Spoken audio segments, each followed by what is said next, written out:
Poker Vlog, episode 12. Welcome, guys. In today's first hand, we have King Queen off in the small blind. Early position raises up to $20, 2 callers. Do we call, or do we 3-bet, or do we fold? I think generally you should just fold this hand, but if you're going to play this hand, definitely 3-bet. Don't call, you're in the small blind, you're out of position, you're not suited. We get good news, 2 people fold. Bad news is 1 guy calls. Fortunately, it's not the initial raiser. So in terms of hand strength, our hand is pretty equivalent to his hand, because if he had a strong hand, he would 3-bet himself in early position. To the flop, $280, King 3-3, 2 hearts. Pretty good board. We're not losing to any King X. He doesn't have Ace King, otherwise he would 3-bet. And he doesn't have 3X, like maybe Ace 3 suited in a blue moon, but other than that, he's going to have a bunch of King Jack. He's going to have a bunch of King 10 suited. He's going to have a bunch of pocket 9s, pocket 8s, pocket 7s, pocket 6s, right? So we're going to target down those hands. We're going to bet right under half pot, about 40% for $110. And targeting all those hands.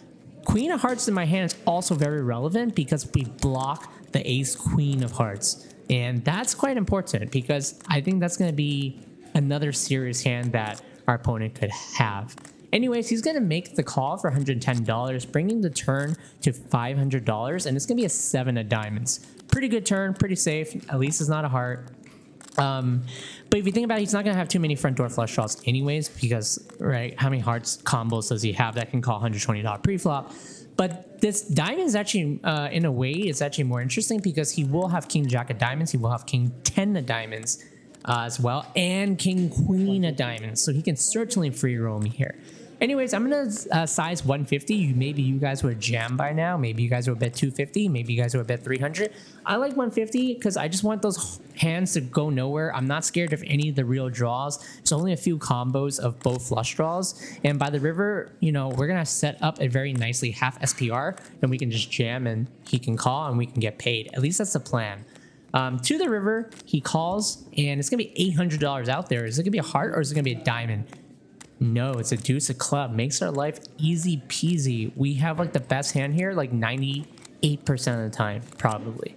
So now it's a question of, do we check or do we bet ourselves? If we check, we want him to obviously jam his bluffs. But what bluffs does he have? By having the Queen of Heart in my hand, I think this lowers the frequency that we should take our check line, and just it's pretty important. He only has a few hearts that he's gonna have: Ace Jack of Hearts, Ace 10 of Hearts, and unless he's crazy with 10 9 of Hearts. If he has like King Jack, King 10, he's gonna call anyways. He's never gonna bet those hands for value, really. And in order for him to have diamonds, he needs to have a King X of diamonds. He can't just float me with like, I don't know, Ace Queen and diamonds here. It's just crazy to call the flop. Unless I'm mistaken. I mean, I guess it's possible he could float. I mean, some people could just like, maybe he wants to hit an ace, but if he's a realistic player, he only has a few flush draws, and because of that, he doesn't have enough bluffs, and because of that, it's just better to go for the value ourselves and get paid by a hand like pocket 8s, pocket 9s, pocket 10s, and King Queen, King Jack, King 10. Not King Queen. I know I said King Queen. King Queen's a chop. But actually, funny fact, I mean, if he has King Queen, if we know he has King Queen, it's better for us to jam. I don't think he would ever fold King Queen here, but it's possible. Actually, it's possible. Some people could fold King Queen. Anyways, he makes the fold, and we win down the first hand. Let's go to the second hand. Early position raises up for, limps it for $5, sorry. We're going to raise it up to $25. Try to isolate this up. Unfortunately, we get called by the player to our left, who now has position on us. And everyone else is going to fold, and the limper is going to make the call, bringing the pot 3 ways to $75. Whew. Okay, the flop is 7-6 deuce rainbow. He's going to check, and generally I'm going to check back these boards with my ace king, ace queen. But with the ace 9 of spades, there are quite some playable turns, like 8 of spade, 5 of spade, any spade, a 9, an ace. Lots of playability, maybe 3, you know, maybe I don't know if a 3 of spade would be good, maybe a deuce of spade. Anyways, I bet $35, guy to my left makes a call, the next guy folds, 6 of diamonds on the turn, bringing the pot to $145, and now I'm going to check back. I don't think this is a good barreling card. He's going to have some 6x, and he's just going to, you know, it's just a good randomizer for me to shut down so I don't over bluff. On the river, it's ace of diamonds, bingo, $150 out there. How much do we bet, or do we check and try to get traps from like 8-9? I mean bluffs from 8-9, 5-4, 3-4, right?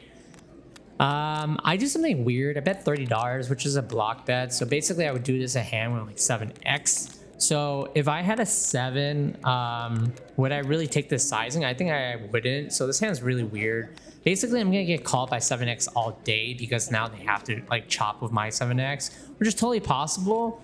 I'm not a big fan of that play actually. On to the next hand. 10-9 diamonds. We were in the hijack, and this hand is supposed to be a 3-bet pre-flop. But I'm just gonna make the call for whatever reasons. To the flop, $75 out there. Initial raiser is going to c-bet 1/3 pot into king 8-6 2 diamonds. We have a straight flush draw monster hand, so obviously we can take it aggressively or we can kind of trap. I think one important thing to note is his hand generally is going to be very weak. I think population, when they bet 1/3 1/4, is very unbalanced and is generally leaning towards weakness, and they just don't want to play big pots. Versus like my range where I do small bets, they're quite balanced with value and bluffs and merge weaker hands. It's just all over, right? But I think for population here, when he bets 1/3 into open field like this, it's going to be pretty weak. But I have a strong hand, so I think all that is pretty mute. So let's just see what he does. If he folds, I don't care. If he calls, I don't care. All decisions are fine. After tanking for some time, he's going to make the call. And we're going to go see a turn for $225. And it's going to be a king of hearts. This is literally the only card that makes me freeze action, because now he's never folding if he has a king of hearts to my turn bet. And I don't know, this is a really bad card.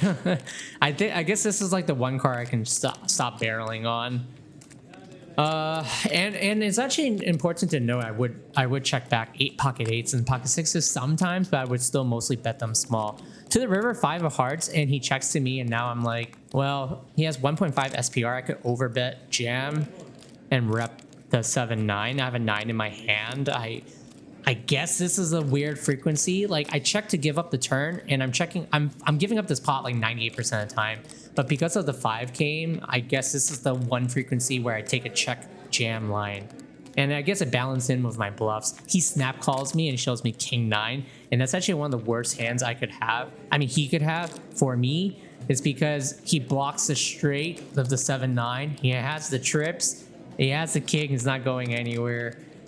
I mean, I think this is a very, very ambitious bluff, and I'm not a big fan of it, but I don't think you need to add that to your arsenal. Too fancy play. On to the next hand, I got pocket kings. I'm going to raise it up to $20, early position. Early position, I'm under the gun. I'm as early as it gets. We're going to get 2 callers. We're going to get 3 callers. Bring the flop 4 ways, $80 out there. Let's get a king out there. No, it's a queen 5-3. In a way that might be better because no one's gonna have pocket queens, and this guy donk leads $35. Okay, yeah. Generally, once again, population who donk leads here, if he's not like a pro, I would label this as generally weaker hand. It's just not very balanced. There's not gonna be sets and 2 pairs in there all that often. And it's just really like a freeze bet, like a queen 10, queen jack type hand, I feel. Probably not even queen jack, probably like queen 10. I raise it to 75 min raise, and I get cold called by the cutoff, which has me in very red alert because he would actually call here with pocket 5s, pocket 3s quite a lot. I think it doesn't take a whole lot for people to trap here pocket 5s, pocket 3s given the action because they want to bait in the donk leader. So he makes the call, and we're seeing a turn of $305. 6 of clubs, one of the worst turns ever I could ask for. 4 deuce and 4-7 all get there. So open-ender gutters get there, and it somehow checks through. That's a little bit interesting. Now the donk leader is gonna check, and now action's on me.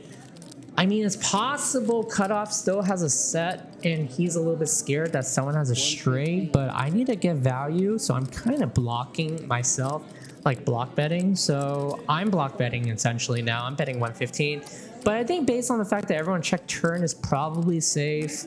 I mean, I guess the straights would have bet. I mean, Would the guy really donk lead a straight draw and then call? Probably not. So he never has a straight. Cutoff is the only one that realistically have a straight, but he wouldn't really check the turn. So I say I can feel pretty confident I have the best hand here. So it's not really I mean, it is sized like a block bet, but like I don't think it's really a block bet. It's 1/3 into multi-way field, and there's just not a whole lot going on.